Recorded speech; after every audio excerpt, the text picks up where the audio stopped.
Exactamente 40 minutos pasaron ya después de las 11 de la mañana en todo el Perú. 40 minutos pasaron después de las 12 del mediodía en esta calurosa ciudad de Washington, desde donde originamos esta nueva señal de Cuidando tu Salud, su programa favorito de los días sábados a través de RPP Noticias, por supuesto. El Vals de la Mascarada, del autor armenio Aran Khachaturian. Abre hoy día nuestro programa.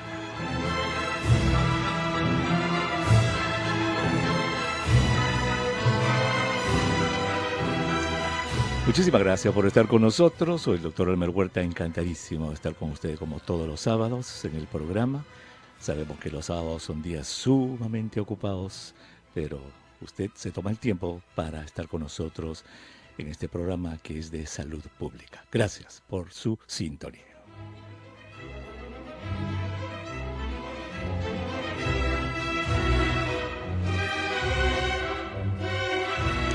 Bueno, esta semana que pasó pues estaba dominada por una noticia de salud que en algún momento causó cierta alarma en muchas personas cuando no se entendía todavía lo que pasaba, ¿verdad? Empezaron a aparecer casos de parálisis en varias partes de nuestro país, en 5 regiones, la parálisis de Guillain-Barré, el síndrome de Guillain-Barré. Entonces muchísima gente estuvo asustada pensando de que esto era algo contagioso. Ay, Dios mío, me van a contagiar la parálisis. Bueno, ya se ha informado lo suficiente. RPP Noticias ha estado informando activamente todos estos días de que la parálisis no se contagia, ¿verdad? La parálisis, el síndrome de Guillain-Barré, es lo que se llama un síndrome. ¿Qué cosa es un síndrome o síndrome? Es que la parálisis es consecuencia de otras cosas, de infecciones que pueden dar en la comunidad. Entonces a una persona, ella sea en el norte, en el sur, en Lima, le da, por ejemplo, una infección gastrointestinal por comer un sándwich en la calle. Ese microbio, cuando ataca a la persona, en su afán de defenderse, oiga, por alguna razón se cruza el sistema inmunológico de la persona, entre comillas, se vuelve loco y además de atacar a la bacteria, ataca a los nervios. Y así se produce la parálisis. Eso se llama un proceso autoinmune. Entonces, esta parálisis de Guillain-Barré no es más que un proceso autoinmune que se produce en ciertas personas susceptibles en el momento en que se infectan con un virus o con una bacteria. Entonces, esto pone en el tapete, señor, señora, un asunto muy importante. ¿Qué cosa es un trastorno autoinmune? ¿Qué es? ¿Existen otros ejemplos en la medicina de enfermedades autoinmunes? ¿Cómo se diagnostican? ¿Cuál es el problema que ocurre? ¿Cómo se hacen los diagnósticos? ¿Hay tratamiento para este tipo de enfermedades? ¿Qué posibles causas se pueden pensar en los trastornos autoinmunes? Pues al final de este programa, esas preguntas van a tener respuestas y usted va a aprender. Para eso hemos invitado a un miembro distinguido de la Academia Nacional de Medicina del Perú, el doctor Agustín Isaac. Él es miembro de la Academia Nacional de Medicina del Perú, médico internista, y nos va a ayudar. Agustín, qué gusto de saludarte. Muy buenos días. Muy buenos días, encantado de estar aquí en tu programa, Albert. Muchas gracias. Gracias, Agustín, por estar con nosotros. Brevemente, cuéntale a los oyentes, Agustín, qué es la Academia Nacional de Medicina. La Academia Nacional de Medicina es una organización médica que tiene mucho más de 100 años. Fue fundada inicialmente en 1854 como Sociedad de Lima y luego cambió a Academia Libre de Medicina y finalmente en 1888, en la época de la posguerra, fue llamada Academia Nacional de Medicina como una entidad que asesora al gobierno y al Estado en problemas de salud. Desde entonces, la academia, que es una entidad médica, no es una sociedad científica, es una entidad médica que piensa la salud y piensa la enfermedad. Es el sitio no donde se ven cosas específicas necesariamente de las especialidades médicas, sino que tenemos la idea de un pensamiento filosófico que trata de entender bien cómo atendemos a nuestros pacientes, cómo es la humanización en los problemas de la atención médica, qué podemos hacer para mejorar la salud de los peruanos. Ujú. Esta es Pues qué bueno, esta es Agustín. una Qué, academia para ujú. un minuto más, que se entra solamente por invitación, 40 académicos de número, 80 académicos asociados, que desarrollan su actividad en diferentes partes de la Ámbitos. medicina del país. Fabuloso. Pues es un gusto enorme tenerte como representante de la Academia Nacional de Medicina, que como tú has dicho es una organización que tiene que ver con los grandes problemas de salud. Y esto que ha pasado esta semana es una de esas cosas que causan zozobra en mucha gente, de tal modo que estoy encantadísimo que hayas accedido, Agustín, a ayudarnos a entender qué son las enfermedades autoinmunes. Vamos a tomar una pausa, vamos a escuchar la hora satelital, Agustín, y ya cuando empecemos el siguiente segmento te voy a preguntar qué es el sistema de defensa. Regresamos. 50 minutos pasaron ya después de las 11 de la mañana. Gracias por estar con nosotros. Esto es Cuidando tu Salud a través de RPP Noticias, por supuesto, si usted recién prende la radio. Hoy día vamos a tener un tema importante que vamos a empezar a desarrollar en un ratito sobre las enfermedades autoinmunes. ¿Y esto por qué? Porque durante la semana que ha pasado hemos estado alarmados en el Perú con esto del Guillain-Barré y al final se dijo que el Guillain-Barré es una enfermedad autoinmune en la que la persona destruye sus propios nervios. El doctor Agustín Isa, él es médico internista, miembro de la Academia Nacional de Medicina del Perú, está con nosotros y nos va a ayudar a entender todo este asunto de las enfermedades autoinmunes. Agustín, si decimos que una enfermedad autoinmune significa que el sistema inmune o sistema de defensa o sistema inmunológico del cuerpo ataca a la propia persona, creo que sería conveniente que le digas a nuestros oyentes, en palabras sencillas, qué cosa es el sistema inmunológico, qué es el sistema de defensa, cuáles son sus componentes. A ver, la inmunidad es una situación en la cual el cuerpo se defiende de la agresión de sustancias externas. El cuerpo se protege teniendo un sistema inmune que está constituido por varios aspectos, desde las barreras físicas, como la piel y las mucosas. Cuando tenemos la piel intacta, los microbios no pueden entrar. Si nosotros tuviéramos una quemadura extensa, entonces los microbios van a entrar con mucha facilidad y producir cuadros muy severos. Entonces, un primer problema son las barreras físicas. Un segundo aspecto Asunto. son las células que de una u otra manera defienden cuando este microbio ingresó. El sistema inmune dice, tú eres un agresor y yo no te voy a dejar trabajar. De tal Lo manera, reconoce, lo Agustín. reconoce, lo identifica y lo trata de matar. ¿Cómo lo hace? Lo hace porque hay unas células que se llaman macrófagos u otras células parecidas, que los que se hacen es, entre comillas, comer este microbio. Este microbio lo come, lo mete dentro de su célula y luego lo fracciona y salen unas pequeñas partículas a la superficie de este O microbio, sea y que se lo comen y lo convierten en pedacitos de célula. en pedacitos. Y esos pedacitos son reconocidos por otras células que se llaman células T, que son las que van a contribuir finalmente a desaparecer este fenómeno de reacción Wow. que se produce por el ingreso de una sustancia extraña. Claro, Cuando, estas células T que acabas de así, nombrar, células T, T de Tomás, T de transporte, hablando de la T de ministra, Tomás, son familias de lo que se llaman linfocitos, que así son es, células inteligentes. así O sea es. que una vez que el macrófago, macro significa grande, fago, comer, esos son comedores grandes, Ajá. se la ha comido al invasor, a la célula, a la bacteria invasora, se la presenta entonces al linfocito T y le dice, mira lo que he encontrado, agarra este pedacito, y el linfocito T lo que nos acabas de decir es que la reconoce. ¿Para qué la reconoce? Para destruirla. Ajá. Para destruirla, porque es una sustancia extraña. Y entonces, como esa sustancia extraña, tiene que eliminarla. El problema de la enfermedad autoinmune es cuando el organismo reconoce como extraña una célula que es normal. O sea, en vez de atacar a las células extrañas, empieza a atacar a las propias células sanas.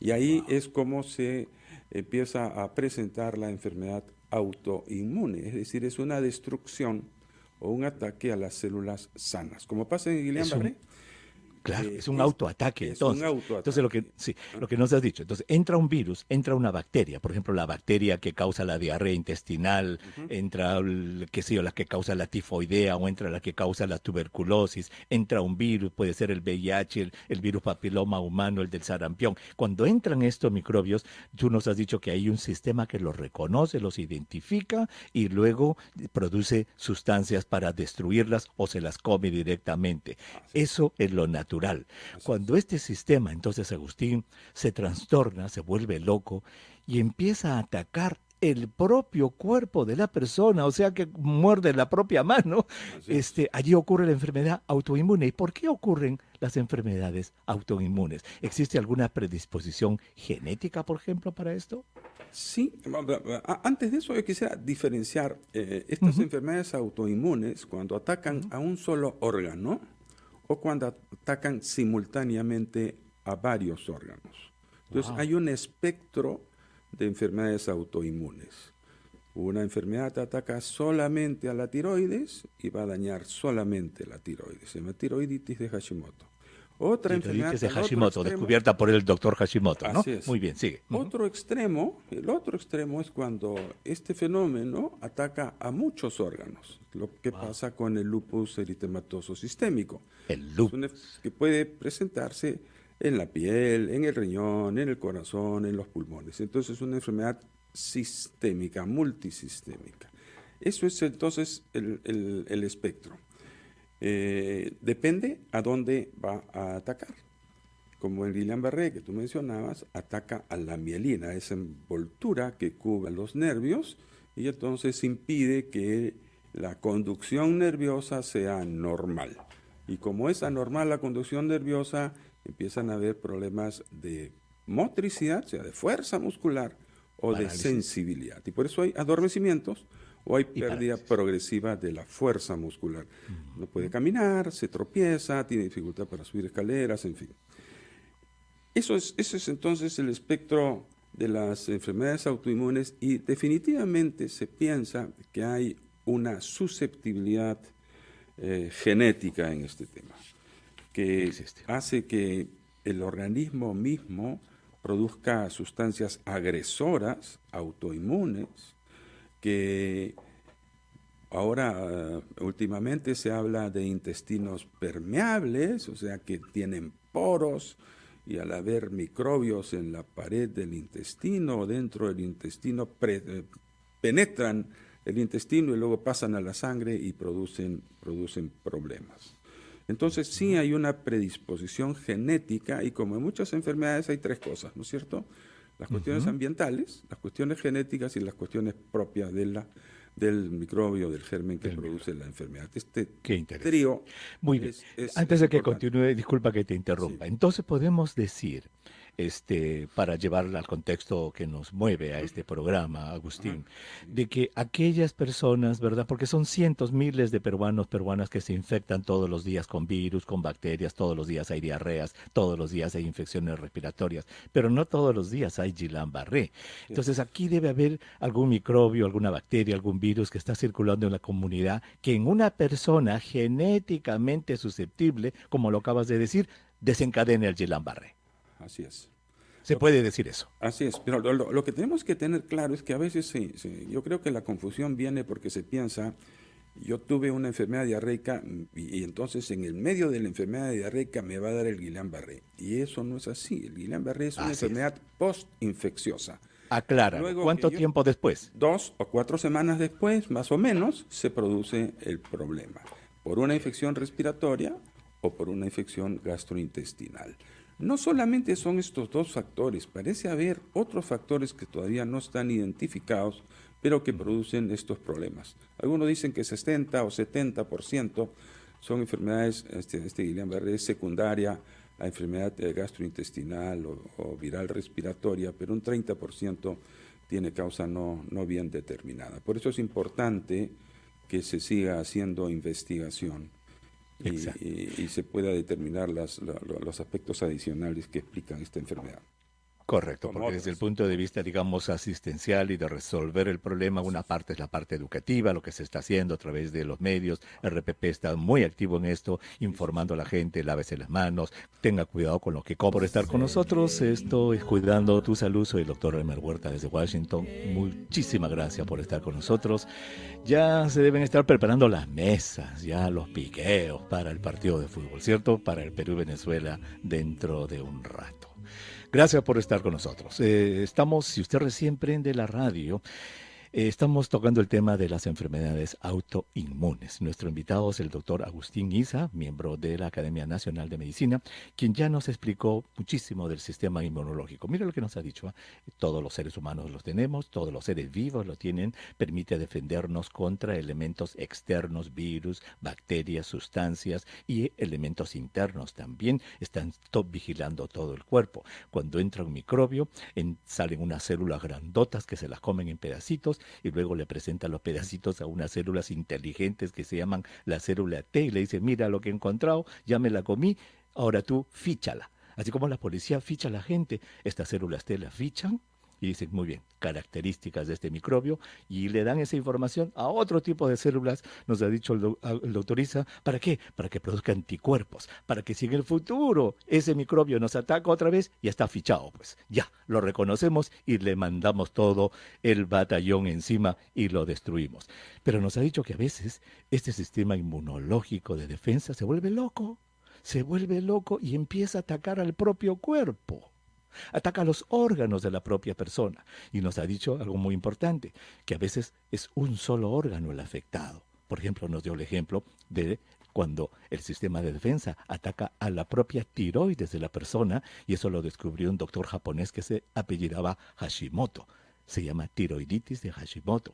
Pero a veces ataca a varios cuerpos, órganos, perdón, a la piel, a los riñones, a los pulmones, al cerebro. Por ejemplo, lupus es uno de esos ejemplos. Entonces, Agustín, ya que has puesto eso, y permíteme que le diga a nuestros oyentes, señora, si usted considera que esta conversación es importante y que quisiera escucharla otra vez, o no la escuchó, o quiere recomendarla a amigos o familiares, mire, RPP Noticias tiene en su plataforma el programa completo. Esta tarde va a estar allí para que usted entre a la página del internet de RPP Noticias, busque On Demand, ahí está el día sábado Cuidando tu Salud, y usted puede escuchar todo este programa nuevamente para que aprenda estos conceptos de autoinmunidad. Agustín, dicho todo esto, danos, por favor, ¿cuáles son los ejemplos más comunes? Para empezar, ¿en quiénes atacan las enfermedades autoinmunes? ¿Puede atacar a niños, adolescentes, jóvenes, mayores, hombres, mujeres? Danos una idea general de esto. En general, las personas que tienen enfermedades autoinmunes son en número mayor mujeres que hombres, en líneas generales. Mucho más mujeres que hombres. ¿Se sabe por qué? No. Probablemente lo que se piensa es que los estrógenos constituyen en estas enfermedades un efecto deleterio, un efecto inconveniente. Y la testosterona podría ser un elemento, esta hormona masculina, podría ser un elemento de ayuda. ¿Cómo vieron esto? Cuando le inyectaron, hay ratoncitos con cepas de enfermedades autoinmunes. Y a unos le dieron estrógenos y a otros le dieron testosterona. Y a los que le dieron estrógenos iban peor y a los que le dieron testosterona era mejor. Estos son ratoncitos, no son seres humanos, pero quizás ayude a entender pero quizás ayude a entender por qué hay más mujeres que hombres en edad mediana, pero también, por supuesto, es en niños y en adultos. Aparentemente, los problemas de inmunidad se van complicando en la medida que vamos envejeciendo. Entonces, en la medida que los microbios nos atacan y nos vuelven a atacar, se produce esta memoria que tú hablabas de que yo ya sé que tú viniste donde mí, y entonces desencadena una respuesta que puede ser hasta 5.000 o 6.000 veces más fuerte que la que ocurría inicialmente. Ahora, en niños, por ejemplo, se piensa que la diabetes de tipo 1, la diabetes infantil, es una enfermedad autoinmune. Ah, sí, claro. Es la que antiguamente llamábamos diabetes infantil y que ahora llamamos más diabetes tipo 1, es una enfermedad inmunológica. Muy bien. Que destruye las células del páncreas. Pero mira lo interesante, un grupo de investigadores de Hopkins hace pocas semanas ha publicado que de repente la dificultad en encontrar quién era la célula que fastidiaba, que mataba las células beta del páncreas y entonces no se producía insulina, y si no se produce insulina, la glucosa sube, y si sube la glucosa, pues tenemos problemas serios de coma, etc. Y entonces no se sabía muy bien quién era el organismo agresor. Y ahora unos investigadores que han trabajado de manera interesante, mira, no solamente en la parte experimental, sino han trasladado esto a una computadora. Y con la computadora han determinado con qué intensidad se puede producir esta reacción de estímulo inmunológico. Y lo que han encontrado es que las células no se han estado haciendo el avión. ¿Y por qué no se estaba haciendo el avión? Porque en un momento se comportaban como células T y en otro momento se comportaban como células B. Y eso no había sido descrito hasta ahora, hasta hace 2 o 3 Para meses. que nuestros oyentes entiendan esto, la célula T es la que es inteligente, la que reconoce, Sí. y la B es la que produce los anticuerpos. Así O sea, es. lo que nos está diciendo es de que el sistema, nos han hecho el avión, ¿por qué? Porque una misma célula se puede comportar, De ya las sea dos como maneras. fichadora del delincuente o como apresadora del Así delincuente. es. Qué O sea, Muy bien, en tu práctica diaria, en la práctica en el Perú, ¿cuáles son las enfermedades autoinmunes más frecuentes que se encuentran, Agustín? yo diría que artritis reumatoidea es una de las más frecuentes. A ver, repitamos esto. Artritis reumatoidea, Es que una también se llama artritis deformante. Así es una enfermedad que ataca las articulaciones de varios sitios, habitualmente las manos, que con el transcurso del tiempo se produce una deformación, pero también puede atacar otras articulaciones, la cadera, los tobillos, las muñecas, los codos. Es una enfermedad que si no se controla bien, se convierte en una enfermedad invalidante. La mayor parte de personas que tienen esto son mujeres de edad mediana y que tienen una enfermedad crónica, porque todas estas enfermedades autoinmunes son enfermedades crónicas y por eso... Entonces, saltándonos un poco, no tienen tratamiento, pero no se pueden curar. Así es, se controlan.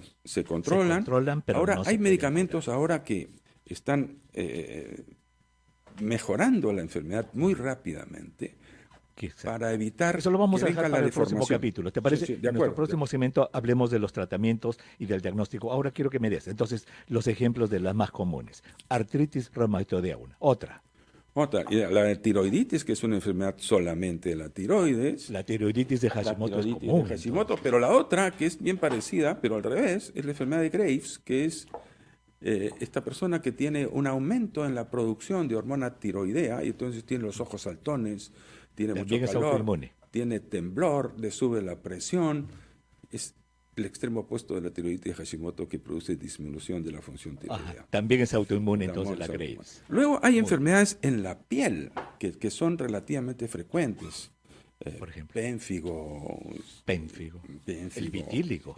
El vitíligo. vitíligo, mucho más frecuente. La psoriasis. La psoriasis, sobre todo, a esa me quería referir, que se produce unas capas de piel que duelen, que se laceran, que se producen heridas y la gente... Hay un problema importante aquí, que siempre vemos la parte física y nos olvidamos de la parte psicológica. La Así gente es. que tiene psoriasis se cubre, te para diciendo a las personas que están al costado, por si acaso yo tengo este problema en la piel, pero no es contagioso, ¿ah? No tiene que correrse de mí, no le va a pasar nada. Esto solamente es un problema mío, no te Igual voy con a el contagiar. vitíligo. Y Igual tienen con una el serie de vitíligo. problemas, igual que con el vitíligo, tienen una serie de problemas psicológicos que tienen Agustín, estas vamos a enfermedades. hacer una cosa y te pido que me disculpe que te interrumpa Sí, porque sí, sí. tenemos que hacer una pausa. Cada 15 minutos tenemos que hacer Con pausa. gusto. ¿Te parece si regresamos? 20 minutos pasaron ya después de las 12 del mediodía. Muchísimas gracias por estar con nosotros. Esto es Cuidando tu Salud. Soy el doctor Elmer Huerta desde Washington. Si usted recién prende la radio, estamos conversando con el doctor Agustín Isa, quien es miembro de la Academia Nacional de Medicina del Perú, y estamos hablando sobre los trastornos autoinmunes. Muchísima información ya ha dado el doctor Isa desde el comienzo del programa, que usted podrá encontrar en la página web de RPP Noticias, en el programa que está allí guardado para que usted lo pueda escuchar en el momento que quiera. Agustín, entonces nos dijiste que muy comunes son el problema de la artritis reumatoidea o artritis deformante como un trastorno autoinmune. Nos has hablado de la tiroiditis de Hashimoto, nos has hablado de la enfermedad de Graves, que también es de la tiroides, nos has hablado de trastornos en la piel como el vitíligo, como la psoriasis, que también ocurren como ejemplos. El lupus también es uno de esos. ¿Cuán común es el lupus en el Perú? Las enfermedades autoinmunes en general pueden representar un 8 o 10% de la patología general. 8 a 10%, No, sí, más o menos. respetable, ¿no? Sí. En Estados Unidos son 26 millones de los 300, ¿no? Los que tienen enfermedades Sí, sí, autoinmunes. sí. Ya están por el 8 o 9% por ahí. Muy bien. Entonces, obviamente, dicen que son más de 80 de estas Así es. enfermedades Ajá. autoinmunes y cada una es diferente de la otra. Hay un aspecto que muchas veces nuestros oyentes nos llaman aquí en la radio cuando hacemos consultorio libre, te cuento, Agustín, nos dicen, doctor, estoy muy frustrado porque he ido con el médico, me ha visto, me ha mandado con otro, me han hecho esto y recién después de meses me han dicho que tengo lupus. ¿Por qué se han demorado tanto?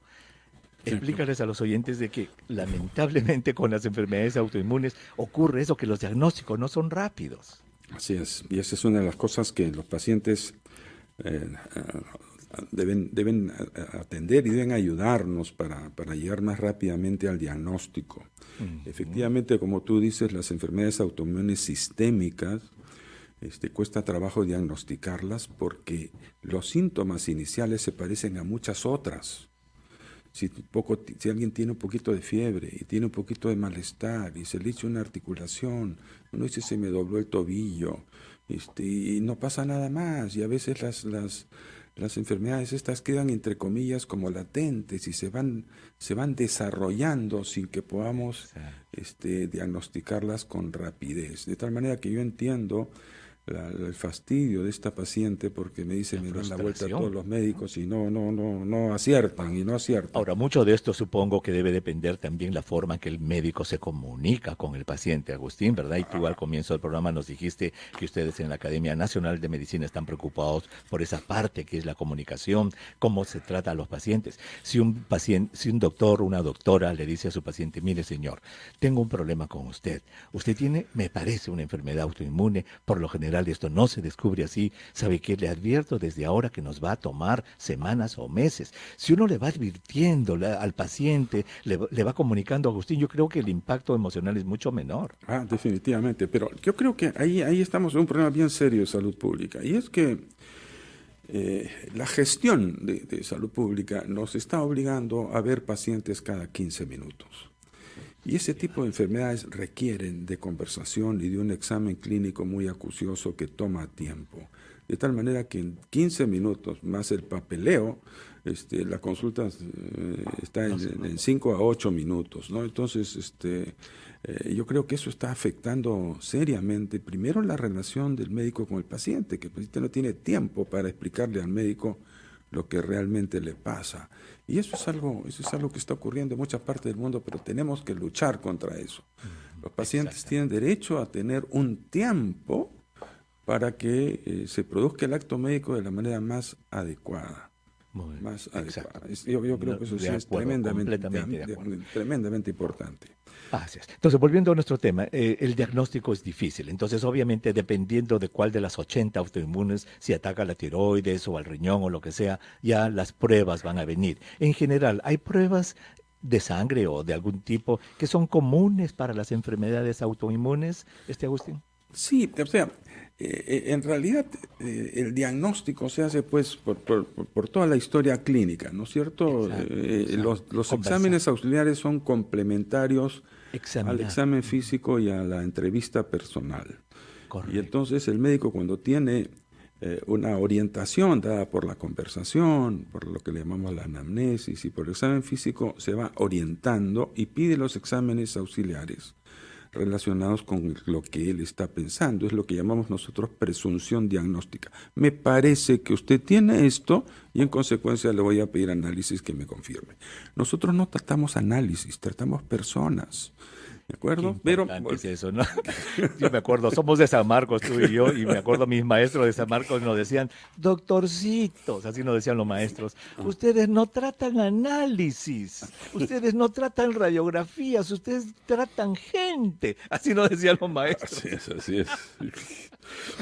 Bueno, y entonces hay exámenes pues que dependiendo de la enfermedad, pues, si está en la piel serán unos, si es una enfermedad autoinmune de la sangre, entonces serán otros exámenes auxiliares, si son otros exámenes porque la paciente viene con un problema renal, serán otros, y además de eso hay exámenes de complemento, exámenes de proteína reactiva que expresan inflamación. Yo estaba omitiendo de repente decir que estas enfermedades casi todas lo que tienen son dos cosas. Tienen inflamación y tienen dolor, dependiendo del sitio, casi todas. Entonces son enfermedades crónicas. El paciente tiene dolor, tiene inflamación en articulaciones, en el riñón, en el pulmón, etc. De tal manera que hay sí algunos exámenes auxiliares que tienen que ver con detección de complemento, con detección de proteínas C reactivas y otros exámenes adicionales que puedan orientarnos a casos específicos, ¿no? Perfecto. Con respecto al tratamiento, hemos dicho que no hay un tratamiento específico, o sea que no hay curación, son enfermedades crónicas, como tú lo has dicho, pero existen diversos tipos de tratamientos. Puedes dar una visión general muy breve. Sí, claro. Como estas enfermedades lo que producen es dolor, entonces inicialmente lo que se ha tratado a estos pacientes es con medicamentos antiinflamatorios. Lo que se conseguía era una mejoría, pero una mejoría parcial. Cuando comenzaron a aparecer medicamentos moduladores del sistema inmunológico, los casos comenzaron a mejorar.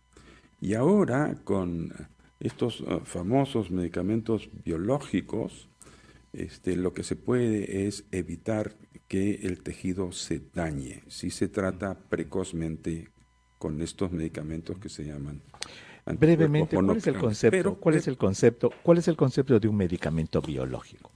El concepto es que ataca el fenómeno biológico que produce la enfermedad. O sea, la enfermedad, el sistema inmunológico es muy complejo y entonces hay áreas que son más específicas para determinado tipo de enfermedad.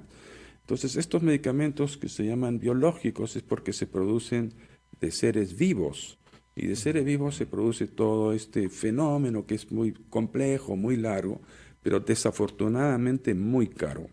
Y si hablamos de salud pública, sí tenemos que hacer un esfuerzo para que estos medicamentos que controlan la enfermedad mejor que los anteriores bajen de costo, porque es prácticamente imposible si todas las enfermedades o el 50% de las enfermedades como se prevé van a ser tratados con estos medicamentos, es decir, no hay sistema de salud que soporte. Y yo sí creo que la industria farmacéutica tiene que entender eso, de que estos son medicamentos para ayudar, que ganen su dinero, pero que esté al servicio de la gente, ¿no es cierto? Porque si no... Muy bien dicho.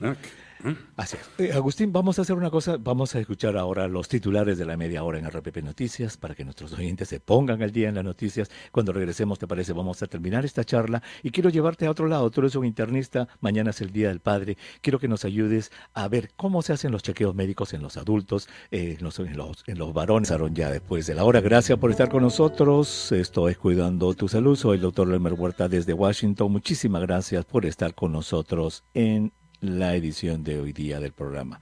Que si usted recién se prende la radio, se integra a nuestro programa, hemos conversado toda la hora sobre lo que son las enfermedades autoinmunes. Todo esto a raíz del Guillain-Barré, que está afectando al Perú en un brote, del cual obviamente no hay que tener alarma, sino hay que saber de que la parálisis no se contagia y de que lo que hay que evitar pues es enfermarse en la calle comiendo cosas, esos sándwiches de 50 centavos, sándwiches de azol, esas bebidas que no sabemos cómo las hacen, y tener la higiene básica en la casa, en el trabajo, en las calles. Eso es lo que va a evitar el Guillain-Barré. Entonces, el Guillain-Barré es una enfermedad autoinmune. El doctor Agustín Isa, miembro de la Academia Nacional de Medicina del Perú, ha estado con nosotros, está con nosotros y nos ha dado toda una clase sobre sobre lo que son las enfermedades autoinmunes. Agustín, entonces ya para terminar este capítulo de las enfermedades autoinmunes, el diagnóstico nos has dicho que depende obviamente de lo que se llama el conversar con el paciente, el interrogatorio, el examen clínico y el uso de ciertos exámenes auxiliares. El tratamiento nos has dicho que es básicamente sintomático, ahí existe tratamiento, no es curativo porque esta es una enfermedad crónica. ¿Cuál es, digamos, obviamente depende de cada enfermedad, pero el pronóstico de los pacientes con enfermedades autoinmunes? A ver, yo creo que el pronóstico está siendo cada vez mejor en la medida que van apareciendo medicamentos que controlan más precozmente la enfermedad y que impiden que los tejidos se dañen. Porque lo que hacemos cuando damos antiinflamatorios es que ya el tejido se dañó y un poco lo que hacemos es que no se sigan dañando. Y por eso estos medicamentos sí pueden ofrecer, y de hecho ofrecen una posibilidad de vivir mejor, porque calidad de vida es muy importante en estas enfermedades autoinmunes. Pero vuelvo a insistir, deberían estar al alcance de toda la población. Sí, esa es una preocupación muy grande. Estos medicamentos biológicos que, como tú has dicho, son una necesidad porque disminuyen el daño a los tejidos, están fuera del alcance y están poniendo al borde de la bancarrota a sistemas de salud en el mundo entero, Agustín, y eso no es justo, ciertamente. Muy bien, entonces, digamos, ¿hay algo más que quieras agregar sobre esto de las enfermedades autoinmunes que no hayamos dicho en la conversación? Sí, solamente yo quisiera hablar un minuto si me permites, de la Academia Nacional de Medicina, sí, claro, que ha hecho un pronunciamiento sobre este asunto de Guillain-Barré. No voy a leerlo del todo, pero simplemente es ante la opinión pública. Decimos que, a diferencia de brotes anteriores, este es un brote atípico, que si bien es cierto está relacionado con agentes de tipo viral o bacteriano, hay que investigar las otras probables causas del síndrome de Guillain-Barré, y que hacemos un llamado al Ministerio de Salud para que brinde todas las facilidades para que los seres humanos que tienen Guillain-Barré puedan tratarse rápidamente, porque si la enfermedad asciende hacia el tórax, entonces tenemos dificultad respiratoria, y no creo que tengamos el número de respiradores si tuviéramos muchísimos pacientes con dificultad respiratoria. Pero en fin, yo creo que el Ministerio de Salud me parece que por lo menos está informando al público cercanamente de lo que viene ocurriendo. Y el segundo tema... Si a ustedes, a la academia, le parece que está bien llevado todo, cómo se está llevando todo esto. A mí me parece que está bien dos cosas importantes. Primero, la comunicación. O sea, sale la ministra, sale la directora de epidemiología e informa qué va ocurriendo. ¿No es cierto? Creo que la definición entre enfermedad y caso, o probabilidad y certeza del diagnóstico es una cosa importante para que no inflemos los números, ¿no? Creo que ahí hay un punto importante. Creo que otro punto importante que ha hecho el Ministerio es decir, vamos a dar el CIS, a través del CIS, medicación a todos los pacientes, incluso a los que no están en el CIS. Eso me pareció un aspecto social, un aspecto social realmente importante. Y que los funcionarios del Ministerio de Salud vayan y vean las condiciones, que no siempre son muy buenas, de los hospitales y puedan ayudar a esto, me parece que es parte de las cosas básicas que el Ministerio de Salud tiene que hacer. Tenemos muchas cosas por mejorar, pero por lo menos tenemos una ministra que saca la cara y que habla al frente, ¿no? Muy bien. Desde mi punto de vista, solamente yo tengo la sugerencia que en los reportes que sacan, porque me han llegado reportes oficiales del ministerio en la que hablan, Agustín, de 400 y tantos casos, 500, no está diferenciado lo que es un caso sospechoso de un caso confirmado. Entonces, a una persona común y corriente, a un periodista que no está bien informado de asuntos de salud, pues dice 500 casos y lo lanza al aire, y eso obviamente va a provocar pánico. ¿No es cierto? Eso es lo que quise decir un rato con esto de que tuvieran cuidado en decir los que son casos y los que no son casos de correcto. Esos números deben estar bien. Bien. Agustín, vamos a hacer una cosa y te agradezco muchísimo tu paciencia. Vamos a entrar al próximo segmento después de la hora satelital y vamos a hablar de la salud del varón, ¿te parece? Con mucho gusto. La salud del varón. ¿Por qué los hombres somos tan reacios a hacernos exámenes? ¿Por qué los hombres nos llevan de las orejas para hacernos exámenes? Regresamos con eso.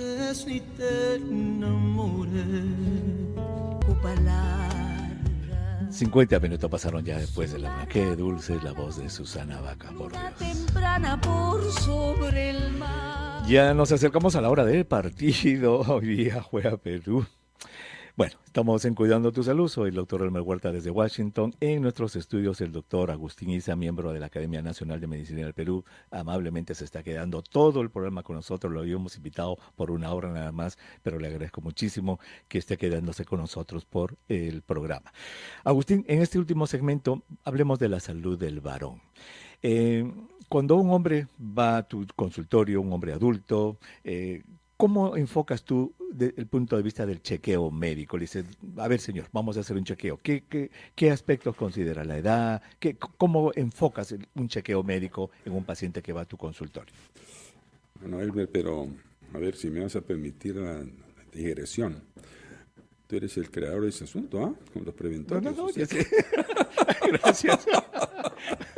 Me estás echando la pelota, me estás echando... Está bueno, pero necesito un interlocutor. Bueno, para los que no saben, yo estoy seguro que saben todos, pero una de las cosas importantes que el doctor Huerta ha hecho en el desarrollo de la medicina es los preventorios, ¿no? Es realmente atender pacientes supuestamente sanos, y esa es la medicina moderna, supuestamente sanos para detectar si hay algún problema o para dar consejos sobre cómo vivir una vida saludable. Creo que eso es un hito. Exacto, Agustín. Muchas gracias por eso. Entonces, lo que nosotros hacemos, por ejemplo, te cuento, es ver al hombre de acuerdo a su edad, ¿no? No es lo mismo chequear a un chico, por ejemplo, que va de 20, 25 años, porque ya van muchachitos jovencitos que han escuchado, los padres le han hablado y se presenta el chico. ¿Qué edad tienes? 23 años. ¿Y tú para qué vienes? Para un chequeo, doctor. ¡Wow! 23 años. El otro, 35. El otro ya 46, el otro ya 50 y tantos. Entonces, de acuerdo a la edad es sumamente importante. Sí. Yo como médico internista sabe que los procesos pues cambian de acuerdo a lo que son la edad de los hombres, número uno. Y número dos, que estas enfermedades crónicas que nos están matando en todo el mundo, Agustín, las enfermedades del corazón, el cáncer, la diabetes, no dan síntomas cuando empiezan. ¿Cuántos casos descubrirás tú de prediabetes, de presión alta, que no da síntomas? Así es. Y la manera es examinarlo o tenerlo en el consultorio, definitivamente. Si no hay forma, ¿no es cierto? Quien no se mide la presión arterial no va a saber que es hipertenso, o sea, para decirlo así de manera fácil, ¿no? Exacto. Y para medirse la presión arterial, pues tiene que ir alguna vez a hacérsela medir, ya sea una farmacia, ya sea con un doctor. Ahora, lo ideal es que tenga un médico de cabecera. Ustedes en la práctica médica, esa antigua costumbre que teníamos, Agustín, de tener nuestro doctor de cabecera, ¿verdad? Nuestro médico de familia. ¿Tú crees que se ha perdido con estos sistemas modernos de administración de medicina? Sí, definitivamente se ha perdido. ¿Sí? ¿Se ha perdido? Hay muchas razones para eso, pero en realidad esta vida moderna está haciendo que las cosas sean más rápidas de un lado, de otro lado que sean más tecnológicas, ¿no? Entonces, yo te cuento algo. El otro día una persona me dice, doctor, usted me vio la otra noche, yo tenía un dolor de abdomen, usted me presionó el abdomen, me dijo, este es un signo de rebote positivo, anda a la clínica porque probablemente tengas una apendicitis. Entonces me cuenta que va a la clínica, una clínica importante de Lima, y lo que hicieron fue no tocarle el abdomen y le hicieron una ecografía. Y lo mandaron a su casa. A los 2-3 días él seguía con dolor, fue a otra clínica, otra vez otra ecografía. Una apendicitis perforada. Wow. Esto que se diagnostica tan fácil como presionando el abdomen y levantando la mano rápidamente y desencadena un dolor peritoneal, que es un signo relativamente fácil de diagnosticar, ¿no es cierto? Que orienta. Entonces, y aquí el punto, ustedes como Academia Nacional de Medicina, que tienen que ver este tipo de cosas, lo que acabas de poner en el tapete, que por esta modernidad, entre comillas, ya las generaciones modernas de doctores, de repente, no todas, obviamente, algunos, como en el ejemplo que pones, confían más en una ecografía que en su mano, que en sus dedos, que en el tocar a un paciente. Así es. Eso es. El otro tema, ya tocando los exámenes de chequeo, Elmer, es el asunto del tacto rectal. hablando de hombres, ¿no? Yo he tenido la experiencia de gente que no ha querido de ninguna manera, por más que lo he tratado de convencer, de dejarse hacer un tacto rectal. ¿Qué decía?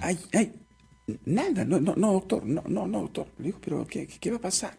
Yo creo que hay ahí un problema de tonto, de decir, si me hacen un tacto rectal, de repente me voy a volver homosexual, pues no. Entonces, por ahí viene este machismo de que esa es una zona que no me la pueden tocar, pues, ¿no?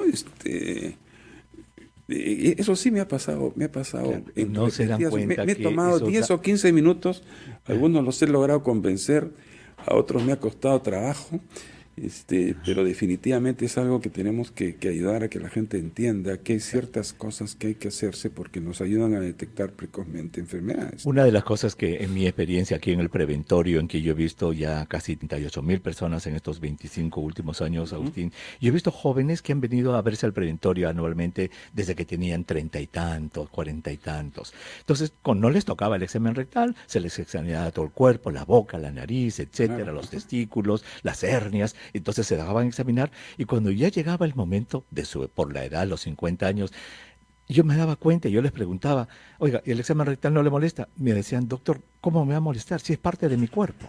Usted durante todos estos años me ha examinado todo el cuerpo y ahora ¿por qué no me va a examinar esa parte? Pero qué bien, porque eso es la expresión de un seguimiento, ¿no es cierto? La educación. De educación, o sea, un seguimiento de que yo te vi, te volví a ver, te estoy chequeando tu salud, es importante que en determinado momento te haga determinados exámenes, y eso es parte de la confianza, ¿no? Cuando uno le aparece un paciente que no ha visto nunca y de repente dice, te voy a hacer un tacto rectal, aquí en Perú cuesta trabajo. Creo que está cambiando también, ¿no? Dicho sea de paso, creo que está cambiando, pero todavía cuesta este asunto del machismo, es increíble, es increíble.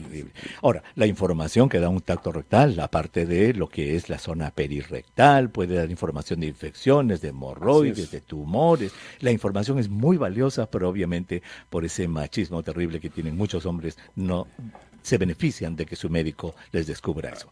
Agustín, muchísimas gracias por haber estado con nosotros en el programa, de verdad te agradezco muchísimo. Espero que esta no sea la primera vez. Espero que no. Dame 30 segundos.